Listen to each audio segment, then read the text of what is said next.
You can hear and see all of those people there. Our other top story we showed you first on NBC4 captures a terrifying moment. A woman drove her car down the Venice Beach Pier. Well, tonight there are questions about safety at the pier. Good evening, everyone. Thank you for joining us. I'm Annabelle Sedano. I'm Jonathan Gonzalez. Michael and Colleen are off. Let's get right to NBC4's Alex Rozier live from Venice Beach with the community's calls there for help. Alex. Jonathan and Annabelle, some people are concerned about safety because that driver was so easily able to drive on this pier Sunday night. City leaders say that they are now taking immediate action to help this out, and we obtained video that shows you exactly what happened here last night. A witness captured the chaos when a woman drove on the Venice Pier Sunday night. She was speeding down the pier. Stevie Hernandez said it all started when a woman hit a pedicab near the pier around 10 p.m.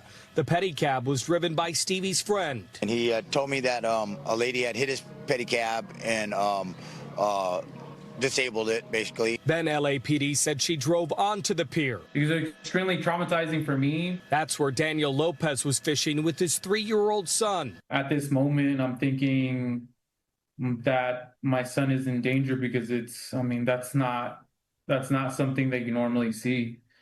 A civilian vehicle in a pier. Witnesses say as that woman drove down the pier, a number of people jumped into these cutout platforms where people will often take pictures and fish. They jumped in here so they wouldn't get hit by that car. Witnesses said when the driver got to the end, she did a few donuts, stopped for a bit, then drove back toward the road. She didn't stop for police, so a pursuit started.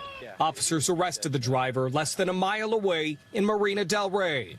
Well, it's horrible. Jay Blodgett's lived in Venice for 66 years. He said this is just the latest dangerous incident in the area. In 2013, a driver killed one person and injured more than a dozen others after he drove onto the Venice boardwalk. And in 2024, someone drove onto the sand and into the ocean. We've had several incidents with cars actually entering and driving on Oceanfront Walk. In April, Councilmember Traci Park posted this video on Instagram after they installed barriers on Oceanfront Walk, one of several spots where the city's now put barriers on the boardwalk, but there aren't any on the pier.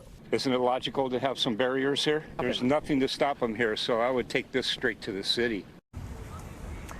And we did take it straight to the city. We just heard from Councilmember Traci Park's office. You see right here, they don't have any barriers right now. They tell me that they are going to be installing a couple of those Meridian barriers that you saw in our story as soon as tonight. So they are taking immediate action. As for this incident, 2 officers were hurt. They suffered minor injuries. The woman who was arrested for DUI and assault for a deadly weapon for driving on that pier. Reporting live in Venice, I'm Alex Rozier. We'll send it back to you.